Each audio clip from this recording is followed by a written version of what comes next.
عرب Urdu media T V کے ناظرین، آپ کو لیے چلتے ہیں تحصیل کلر سیدہ کے گاؤں موہرا لنگڑیال، جہاں سے ہمیں اپڈیٹ کر رہے ہیں محمد نواز دھمیال۔ موہرا لنگڑیال سے خبر غم آپ کے ساتھ شیئر کرتے ہیں۔ راجہ محمد ذوالفقار رمضان مبارک کے بابرکت مہینے میں اپنے حلقہ احباب سے بچھڑ کر اپنے خالق حقیقی سے جا ملے۔ مرحوم حاجی راجہ گلزار کے صاحبزادے تھے، جبکہ راجہ عامر ذوالفقار، راجہ قمر ذوالفقار اور راجہ ہزر ذوالفقار کے والد محترم تھے۔ وہ معروف سیاسی رہنما سابقہ جنرل کونسلر راجہ غلام مرتضیٰ مرحوم اور مغفور کے بھتیجے تھے۔ اس کے علاوہ راجہ طاہر محمود لنگڑیال اور راجہ بابو طارق محمود کے کزن، جبکہ راجہ محمد امین اوف نمب کے بہنوئی تھے۔ مرحوم طویل عرصہ بلال مسجد کمیٹی موہرا لنگڑیال کے صدر بھی رہے۔ ان کی نگرانی میں بلال مسجد موہرا لنگڑیال کی تعمیر کا کام نہایت احسن انداز میں مکمل ہوا۔ انہوں نے اللہ کے گھر کی خدمت کو ہمیشہ اپنے لیے سعادت سمجھا۔ نماز جنازہ میں دور و نزدیک سے آئے ہوئے کثیر تعداد میں سیاسی، سماجی اور علاقائی شخصیات نے شرکت کی۔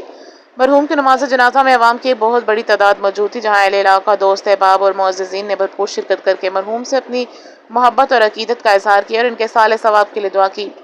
مرحوم کی نماز جنازہ معروف نعت خواں سید محسن علی نے پڑھائی اور مرحوم کی بخشش اور مغفرت کی دعائیں کی۔